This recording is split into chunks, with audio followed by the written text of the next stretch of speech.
O que você entende por cultura popular? Não conheço muito. Cultura popular me lembra folclore, acho que é isso. Cultura popular é uma coisa que tá nos ouvidos e de todo mundo, assim, que todo mundo conhece. O que vocês entendem por cultura popular? Cultura popular é o que tá, eu acho que é o que tá bombando agora, né? A cultura do povo. Eu entendo que seja a expressão cultural de uma região, seja ela uma cidade, um país. Acho que seria mais isso. Assim. Acredito que a cultura popular seja sobre o que acontece na região e tal. O que vocês entendem por cultura popular? Falem. Fala você. Eu não sei. Pra mim, cultura popular é a cultura de massa. Cultura popular é a cultura que o pessoal de todos acompanha um pouco, né? Ou faça um pouco. Pra mim é como se eu estivesse fazendo sucesso no momento, né? Porque, por exemplo, agora, a cultura agora, no meu ver, por exemplo, é o funk, o sertanejo. Sei lá, 20 anos atrás era o rock. Aí já mais 40 anos atrás era o jazz. Antes era mais, sei lá, 100 anos atrás, nem 100, vai, uns 60 anos, 70 anos era músicas clássicas. Cultura popular que faz na moda agora, eu acho. Cultura popular é aquilo que um país tem, ou as pessoas fazem no cotidiano, e popular é aquilo que cai no gosto das pessoas, que a multidão, o povo faz. O que você entende por cultura popular?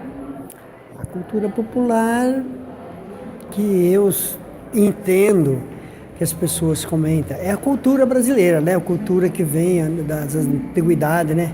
Manter a cultura nas cidades, né? Nos bairros tem suas culturas, né? Então, como tem aqueles folia de reis, é uma cultura, não é? Cultura popular, sei lá, quando fala cultura popular, vem música popular.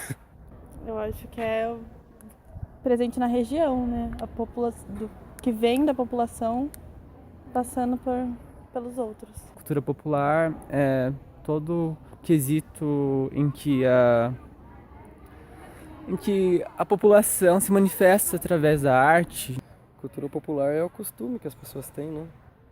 Cultura é uma grande bagagem de costumes e ideologias. Eu acho que cultura popular é o que está mais no povo, né? O que circula entre a grande massa, né? A grande maioria das pessoas.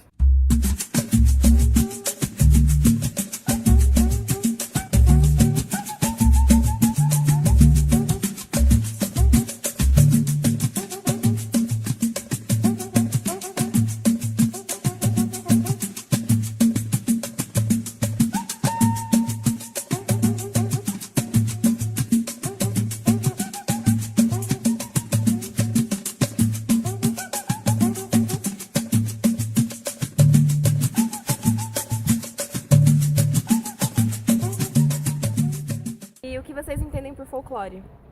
Folclore? Quando fala folclore vem acho que as lendas, tipo Boitatá e companhia. Lenda. São histórias que... eu não sei fazer isso. Que vergonha. Folclore são histórias, tipo Saci Pererê, Mão Sem Cabeça, que contavam pra mim quando eu era criança, geralmente minha avó ou meu avô. Folclore é tipo sei lá, uma lenda, é uma coisa que são histórias que as pessoas contam pra tentar achar respostas. Folclore pode ser uma lenda, uma história de uma civilização ou de pessoas de um país. E o que você entende por folclore? Corta. Folclore. Eu não sei definir, mas eu acho que são as lendas que vão passando de geração para geração. Folclore. Provavelmente a cultura do que a gente vê a cultura brasileira que a gente vê por o Saci, eu acho. Eu só lembro do Saci. Folclore seria mais a manifestação de um povo, de uma tribo, de uma região específica da cultura em si, regional. É uma cultura também, né? Seria uma cultura popular e antiga, né? O que eu entendo por folclore, velho? Sem ser Saci Pererê, Cuca... Não, Cuca não é. Cuca é Sítio do Pica-Pau Amarelo. São histórias que são contadas de geração para geração que ficam pra história, assim. Folclore entendo que são lendas da região, do nosso país. Folclore é tipo uma lenda. Folclore. É um folclore. É como se diz no carnaval, tem o folclore, né? Ou tem outros tipos que eu não sei também, eu não entendo muito bem, né? Mas o folclore tudo faz parte, né? Também é da antiguidade, né? Então não deixa de ser o folclore uma cultura também. Boto, lá no Amazonas, os indígenas. Folclore eu entendo por uma maneira. São histórias que representam algo, né? Sempre uma lenda que remete a uma ideia de algum conceito ou de algum valor. E é uma questão cultural já, no Brasil. Sim. E é uma questão de cultura, né? Com certeza todas as culturas têm o seu folclore específico. Pra mim é uma lenda também. São histórias, né, inventadas do mesmo jeito cultural. O que eu entendo por folclore seria lendas regionais. E você conhece alguma lenda da região? Dessa região, não. Não. Dessa região, não. Não conheço. Nem da minha cidade, nem da região, piorou. Da região de Sorocaba, não. Não conheço. Eu conheço mais as lendas populares mais conhecidas, assim, tipo Saci Pererê, Curupira, a do Boto. Mas essas, agora uma regional, assim, não conheço. Da região, não? Não conheço nenhum. Não sei, conhece? não conheço. Você conhece alguma lenda da região? Eu conheci a loira do banheiro, eu acho, da minha escola. Mas acho que é todas as escolas, né, aqui na região. Como é a versão da loira do banheiro que você Que eu ouviu? conhecia, pra mim era que você ia no... Então, eu já vi um vídeo, tem um canal no YouTube muito legal, que fala sobre o folclore, só que é de terror, eles fazem isso. Então, depende, né, cada lugar tem um valor, que você ligar a torneira, se você dá descarga 3 vezes e ficar falando no espelho, ela aparece. Mas eu não sei o que ela faz, não. Não sei, eu nunca vi ela, então não sei. E você conhece alguma lenda da região? Da região, acho que não. Mas eu só conheço, tipo, Mula Sem Cabeça, Saci Pererê. Acho que só. Eu não tenho muito essa Você quer escolher cultura. uma delas pra contar uma versão curtinha? Ai, que difícil. Saci Pererê era o menino que tinha uma perna só, e era negro, e usava um capuz, e fumava cachimbo e roubava a torta. Ele parecia no sítio do Pica-Pau Amarelo também. Então por isso que eu sei, eu acho. E vocês conhecem alguma lenda da região? Da região? Ah, eu não sou daqui. não. Sorocaba, São Paulo no geral. Ah, tem uns da minha cidade, Tapetinho. Ah, tem Bom, de lenda, assim, tem aquela... A noiva da praça. Já tá Tem... perto aqui, ó. Tem a cobra debaixo da igreja catedral. Ah, é só. E você consegue contar um pedacinho de qualquer uma delas? Ah, acho que dá... Deixa eu ver, a da praça, eu acho que a da praça é a... Bom, a mulher, tipo, foi traída pelo marido pelo casamento, uma coisa assim. Aí dizem que em sexta-feira, ou sábado à noite, ela anda lá de madrugada. E aí a galera não vai lá na praça à noite. O senhor conhece alguma lenda da região, da cidade? Lenda. A lenda tem muitas lendas, né? Do Saci Pererê, né? Os vultos, né? E eu já ouvi muito, né? A turma comentar sobre essas lendas. E sobre lenda daquela mula sem cabeça, né? Que a turma fala, né? Então, ouve até hoje, né? Meu pai mesmo sempre contava pra gente, né? E o que ele via, até a gente ficava em roda da mesa, tudo ali, assim, né? Escutando ali. Mas E só conhece isso, né? algum pedacinho de alguma lenda pra contar pra gente? Olha, a lenda que eu escutei foi quando eu trabalhava numa olaria. E sabe que a olaria não tem energia elétrica. Naquela época que eu trabalhei, é tudo escuro, né? E tinha uma família que morava numa casinha de barro beirando o córrego.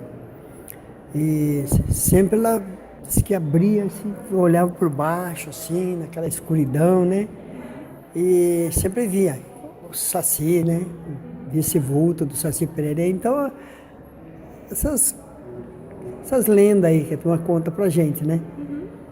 Meu pai mesmo trabalhava na olaria e ele era foguista, queimava forno, e ele escutava aqueles rangidos das pipas de amassar barro. era meia-noite, 1h.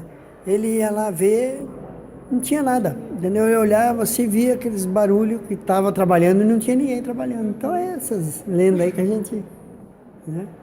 Meu pai mesmo contava de vulto que ele viu também, de madrugada. Pode ir nas baladinhas dele, né? A minha mãe conta isso aí. E diz que ele passava num caminho de terra assim, e dos dois lados era bananal, né? Disse que veio aquela rajada de vento, aquele tropé, sabe? E ele já tinha passado um córrego. E lá em cima ele pegou, olhou para trás e viu aquele vulto enorme, sabe? Parecia um bicho enorme. Isso daí ele contava pra gente, mas contava sério mesmo, né? Que é verdade. O que você entende por cultura popular? Entendo que cultura popular ou culturas populares, mas acho que eu entendo que é plural, que culturas populares são conjuntos de pessoas que têm saberes, geralmente são saberes empíricos, ou seja, são saberes de conhecimento prático e que esses conhecimentos não foram confrontados com outras, na maioria das vezes, não foram confrontados com outras ou com outros conhecimentos. Então, eles vão se tradicionalizando, né? Eles vão ficando, vão se constituindo como modelo de vivência, modelo de trabalho. Eu acho que de uma maneira simples é isso. A cultura popular, então, são saberes de um grupo de pessoas, de um determinado grupo de pessoas, e que não confrontam, a princípio não confrontam esses saberes com outros saberes. Aí eles vão se tornando tradicionais. E o que você entende por folclore? Bom, que eu entendo, certo? Então é uma escolha. Eu escolhi entender que folclore integra a cultura popular, isso já faz parte da cultura popular, e que constitui uma parte importante, né? Geralmente ligada ao imaginário da cultura popular, ao lúdico na cultura popular. O que contraria um pouco o movimento de folclore no Brasil, por exemplo. Tem uma carta do folclore que diz que folclore é igual à cultura popular. Para mim, eu escolhi pensar que folclore é parte da cultura popular. Então, por exemplo, folclore está no lugar do lúdico, quando a cultura popular está para além do lúdico, está para as práticas culturais, para as práticas materiais e construções materiais. E você conhece alguma lenda da nossa região? Eu conheço a lenda da Alzira Sucuri. A Alzira Sucuri, acho que não sei se a gente está no momento que talvez esteja se constituindo como lenda, né? Veja que a Alzira Sucuri era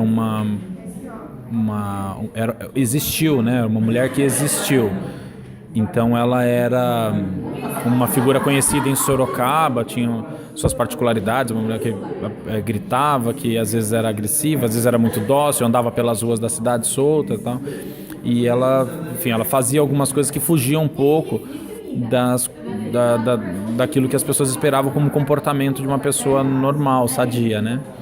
E aí a liberdade dessa mulher de se relacionar com esse mundo, com essas pessoas, foi se constituindo, e algumas coisas que ela fez foram sendo ampliadas. Então o imaginário popular foi construindo outras coisas que não necessariamente ela tenha feito.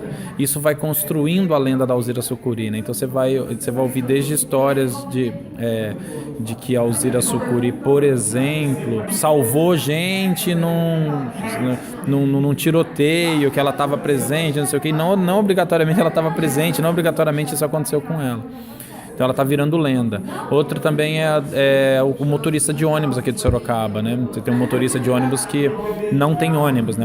É um cara que fica andando atrás dos ônibus no terminal, e ele se veste de motorista de ônibus da URBS e estaciona o ônibus e troca de marcha, espera as pessoas entrarem no ônibus imaginário que ele cria, e ele fica andando pelo terminal assim, andando pela rua, dirigindo o ônibus. Ele não anda normal, ele anda dirigindo o ônibus. Também é uma pessoa, uma figura, existe esse cara, mas ele está virando lenda no sentido que as pessoas estão atribuindo para ele fazeres que vão além do que de fato ele faz, e isso está se configurando. Então está dando tá trabalhando com a questão do imaginário, do lúdico e está se configurando como lenda. Talvez daqui a um tempo a gente possa dizer, nossa, são as lendas urbanas de Sorocaba. Folclore, a origem da palavra folclore, aliás, folk é povo e lore é conhecimento. Então, folclore é o conhecimento de um povo. E isso é do mundo todo. E nós temos o nosso folclore aqui da região. Nós temos o folclore brasileiro e nós temos o folclore bem local, que é o de Itapetininga, que deu origem ao livro Lendas de Itapetininga e Região. Nós fomos passando por outras cidades também, que escutamos algumas lendas e constituímos um livro com quase mais de 100 lendas de cultura popular, de conhecimento popular, de folclore.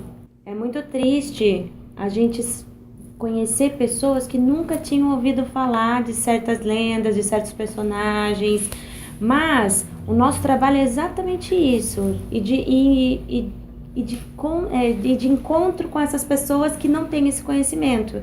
Então, através do livro, nós já fomos em várias escolas, sabemos que muitas escolas utilizam o livro para contar para as crianças sobre essas lendas, esse passado, o modo de viver dos antigos, que hoje em dia é tão diferente. Hoje em dia a gente tem muito uso da tecnologia que não acontecia antigamente nas lendas contadas. E essa riqueza toda é passada e as crianças se encantam. As crianças adoram, elas querem saber mais. Quando a gente conta uma lenda local, até por bairro, as crianças ficam, mas o Raimundão vai aparecer na minha janela porque eu moro no bairro do Raimundão. Elas amam entrar nesse mundo imaginário das lendas. E quando a gente vê isso, é a certeza de que não, as lendas não vão cair no esquecimento, porque tem muita gente que se apaixona por elas. Vocês falando do esquecimento, né? Mas a gente, no tempo antigo, tempo dos nossos avô, bisavô, por isso que a gente tem até o fogãozinho a lenha ali, muitas histórias a gente ouviu ao redor do fogão. Antes, eu vim da zona rural com 14 anos de idade. E eu estudava no ginásio industrial quando ele era localizado na rua Quintino Bocaiúva. Lá que me apaixonei por folclore, desde que a minha professora de música, dona Miriam Rabilo Orsi, ela falou sobre folclore, origem e tudo, e ela contou a lenda do negrinho do pastoreio, aquele negrinho sofrido lá do tempo da escravidão, coitadinho. Então isso me emocionou muito e me deixou até, inclusive toda a lenda que eu encontrava, eu ia arquivando elas, né?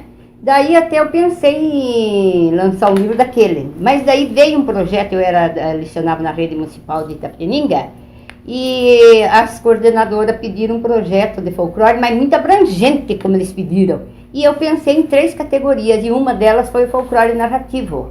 E uma das perguntas que me mandei para casa, para os pais, foi para que o papai, a mamãe, a vovó escrevesse uma lenda. E vieram tantas lendas. E assim que eu aposentei, comecei a pensar e conversar com as pessoas, e começaram a vir lendas. Eu trabalhava, eu tinha uma empresa, e daí que surgiu o primeiro livro em 2002. Depois, eu com a Luciane, a gente se juntou e fizemos o segundo, e já estamos em caminho de um terceiro livro.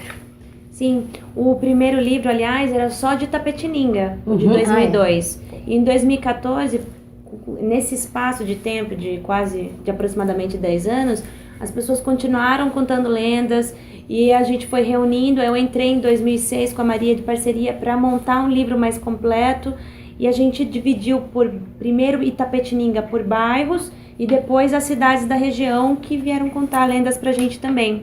E um dos motivos de eu ter entrado nesse projeto tão rico da cultura aqui da nossa cidade, da região, do interior de São Paulo, é que eu estava fazendo faculdade de letras na época e sempre amei lendas também, sempre amei folclore. Quando eu era criança eu tinha um livro que eu amava, que era sobre folclore, que era ilustrado, que tinha a ilustração para colorir e a lenda atrás. E assim, a gente até usou como base esse livro para fazer o Lendas de Itapetininga e Região da mesma forma, sempre com uma ilustração e depois a lenda contada atrás para a criança poder colorir e usar ainda mais a imaginação quando fosse ler a lenda. Vocês acham que as lendas eram baseadas em alguma coisa real?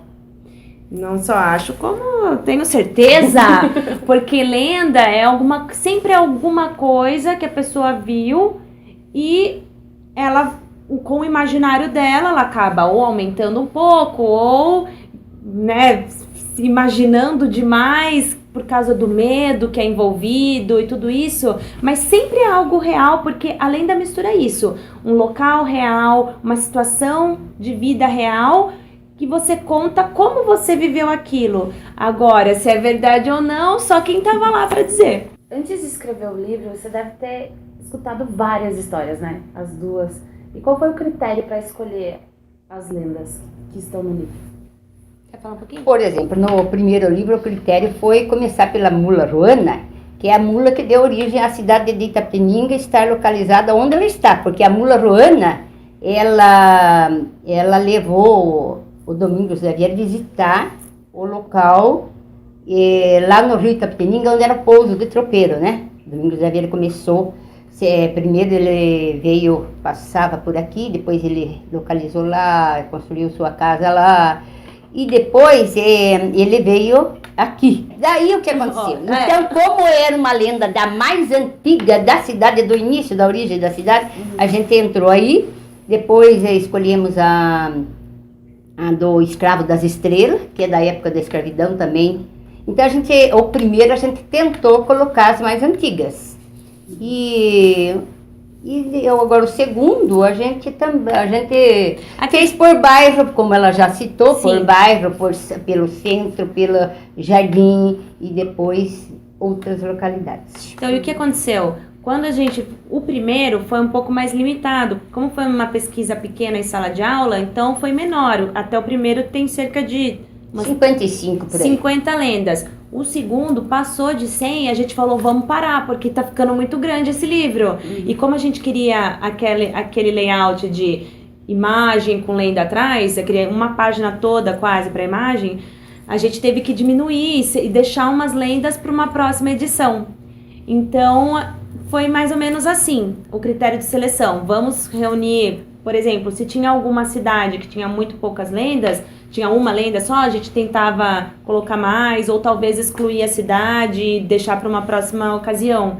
Mas foi mais ou menos isso, tentar deixar bem completo. Ou mesmo quando tinha uma cidade que tinha muitas lendas, a gente sabia, mas a gente não tinha registrado ainda, a gente foi atrás de outras lendas para inserir.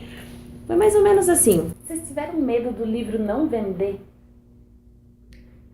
Sabe que eu acho que eu nunca parei para pensar nisso no começo. A gente estava tão envolvida no trabalho do livro e a gente vê o livro como uma ferramenta para o professor até. Tanto que a gente não só fez o Lendas de Itapetininga e Região, como o caderno de atividades, com atividades prontinhas para o professor só xerocar e usar. A gente nem fez ISBN do caderno de atividades para isso, porque foi a nossa contribuição para a nossa cidade. Se ia vender ou não, a gente nem ligou muito, e no fim foi um grande sucesso, tem sido um grande sucesso, porque a gente vende muito, a gente foi para a Bienal no passado, foi o maior sucesso da Bienal da parte dos autores independentes. A gente via a diferença que o nosso stand estava sempre lotado, sempre vendendo, e os colegas estavam tendo mais dificuldades. Então, o nosso trabalho realmente é interessante porque há a identificação das pessoas. As pessoas se identificam seja pela geografia, o local, seja pelas histórias que escutavam quando eram mais novas, seja pelo gosto, pelo horror, por essas coisas de medo. Tem muita identificação que o livro gera. Então, talvez esse nem tenha sido um pensamento inicial e talvez por isso esteja dando tão certo o livro, porque a gente não ficou pensando em vendas, mas sim em contribuir com a nossa cidade. E a gente, só de organizar esses personagens, a gente se sente tão... Olha nele e fica, ai meu Deus, será que foi gente que fez? E tem pessoas, né, que ajudam a gente, como a nossa cunhada, a Natália, o João, os voluntários, veja bem, para fazer o esqueleto do personagem. Então a gente está tendo também essa, como que eu digo, essa ajuda As pessoas se envolvem, Voluntários. as pessoas gostam e se envolvem e querem fazer parte dessa história do Lendas. Até por isso mesmo, pela pergunta inicial que vocês fizeram, para não deixar cair no esquecimento a nossa cultura. Tem alguma lenda presente no livro que fez muita parte da sua infância? Agora é meio pessoal porque a gente tem idades bem diferentes. Conta a sua, Melry. A minha, eu me lembro muito das que meu pai contava. Então, por exemplo, o Saci, que ele viu o Saci. Ele morou numa casa que diz ser assombrada ali no bairro da Chapada Grande. Então, são lendas que marcou bastante. Para mim, além de Saci, esse tipo de lenda, para mim, na verdade, foram as mais urbanas, mais do centro, como a Loira do Banheiro, a Mulher de Branco. Essas, quando eu era criança, na minha escola, ninguém sabe que escola é essa loira, né, a Loira do Banheiro, mas na minha escola eu tinha um banheiro que eu morria de medo de ir, porque todo mundo falava que a Loira do Banheiro ia aparecer. Até o chão dessa escola era vermelho, então falavam que era o sangue. E inventavam um monte de histórias, e assim, verdade ou não, preferia não ir sozinha no banheiro. Qual é a lenda favorita, assim, de todas? Eu acho que o que está sendo assim favorita está sendo o Raimundão, porque é de origem nossa mesma, né? E com muitas versões, diferentes versões.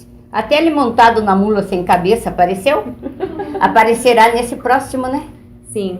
O Raimundão, só para explicar um pouquinho melhor o que ela quis dizer, o Raimundão é um personagem típico folclórico de Itapetininga. Então, o Raimundão, se você falar quem é Raimundão no Nordeste, ninguém vai saber. Agora o Saci não. Se a gente falar o Saci, vai ter no Nordeste, vai ter no sul do país, vai ter em vários lugares. Então, essa é a riqueza do Raimundão. Uma pessoa aqui da nossa cidade, Itapetininga, que apareceu tantas vezes, chegou a aparecer até nas cidades vizinhas. Então, por isso que a gente gosta tanto e dá ênfase. O Raimundão tá sempre na capa do livro e é o nosso mascotinho do folclore. Olha, tem uma da minha época que é a do mendigo, que tinha esse senhor que andava descalço, que ele era careca, descalço e andava e acabou virando uma lenda. Não é tão antiga, eu via e falavam que se você mexia com ele corria atrás de você e tal, você não podia falar certas coisas pra ele. Então, esse processo é natural, a gente não pode prever qual vai ser, mas acontece realmente. E o que acontece bastante também, e que às vezes as crianças se confundem um pouco, é quando elas assistem algum filme de terror e começam a trazer para a realidade delas, e começam a contar as histórias do filme de terror como se fossem acontecidas aqui. Isso não é uma lenda, isso é a imaginação de um filme de horror que eles tiveram, então é um pouco diferente. Por isso, como eu falei no início, a lenda tem que ter um aspecto verdadeiro, que é acontecer em um local verdadeiro, ter personagens daquele local, isso tudo. Agora, você inventar, por exemplo, qual foi? Teve até uma vez uma escola que a menina veio contar pra gente, ela estava contando um filme de terror, como se fosse o Chuck, por exemplo. Vem contar a história do Chuck pra gente. Não, mas o Chuck é uma história de terror hollywoodiano, não é um personagem aqui de Itapetininga, um ursinho de Itapetininga, sei lá, que virou. Né? Então, tem essa diferença. Ursinho, né? Ursinho, um boneco estranho. Mas tem essa diferença de saber o que é uma lenda de verdade e o que é uma história que você viu no cinema e começou a mexer com a sua imaginação, que você começou a imaginar coisas que viu, etc. O Fantasma do Rio Itapetininga, adaptada do livro Itapetininga e Sua História, de Antônio Galvão Júnior, por Roberto Medeiros. Há muitos anos, quando nossa cidade ainda não existia, a população ribeirinha vivia atormentada. Pessoas simples, muito supersticiosas, temiam pela chegada de cada sexta-feira. Nesse dia, muitos diziam ouvir um estrondo enorme, seguido de uma aparição de um vulto que parecia ter 2 cabeças de fogo. Muitos achavam que era o coisa ruim ou o demônio, alguma coisa de alma penada que vagava por essas bandas. As senhoras beatas viviam em pânico. se benzendo e murmurando frases decoradas para espantar a tal assombração. Toda sexta-feira o povo se trancava em suas casas, apavorado com o barulho e os gritos terríveis que vinham de fora. Dona Cotinha, uma beata de 80 anos, que por sua idade e religiosidade era muito respeitada, afirmava que ouvia a assombração murmurar: "Muitos pecados cometi, agora não consigo descansar. Rezem por esta alma penada." Esse caso acabou chegando aos ouvidos de um tropeiro chamado Nicolau, homem rude e vivido, que não acreditava em assombrações, demônios e outras crendices. Curioso, ele quis saber por que as pessoas acreditavam em coisas que não têm explicação, e foi logo dizendo que aquilo era coisa de quem não tinha o que fazer. Os moradores do lugar, mesmo achando que Nicolau tinha razão, não abandonaram o hábito de se trancar em suas casas todas as sextas-feiras. Percebendo que seus argumentos não surtiam efeito, Nicolau resolveu enfrentar a tal assombração. Munido de coragem, espingarda em punho, foi em direção à margem do rio, onde os moradores afirmaram que a criatura desaparecia. Alguns homens corajosos acompanharam, de longe, a proeza de Nicolau. De repente, ouviu-se um barulho assustador. Um raio cortou o céu. Era uma noite estrelada de lua cheia, por isso todos puderam ver um corpo agonizando no chão. Era Nicolau, que com uma expressão aterrorizante morria. Até hoje ninguém sabe ao certo o que aconteceu. Os moradores resolveram erguer, no lugar onde Nicolau morreu, uma pequena cruz, e anos mais tarde uma capela, que recebeu o nome de Capela de Santa Cruz. Essa lenda nos explica a origem da Capelinha de Santa Cruz, no bairro do Porto Velho, localizada no lado esquerdo da estrada, quando nos dirigimos à ponte velha do rio Itapetininga. Ainda hoje, pescadores e visitantes têm a oportunidade de conversar com antigos moradores de Porto Velho. Todos contam a mesma história. O Casal Apaixonado, contada por Luiz Honório de Oliveira, de Itapetininga. Dizem que antigamente morava na rua Virgílio de Rezende um casal que se amava demais. O marido era viajante, passava muitos dias fora da cidade e quando retornava do trabalho, encontrava sua amada esposa, esperando, debruçada na janela. Foram anos e anos de uma vida maravilhosa e muito apaixonada, até que um dia o marido morreu. A mulher ficou triste, mas tão triste, que não deixava mais aquela janela, imaginando que seu amado um dia voltaria. Certo dia, encontraram-na morta, debruçada na janela. Contam que muitas pessoas, quando passavam por ali, depois da morte da mulher, ainda a viam na janela, aguardando a volta do marido.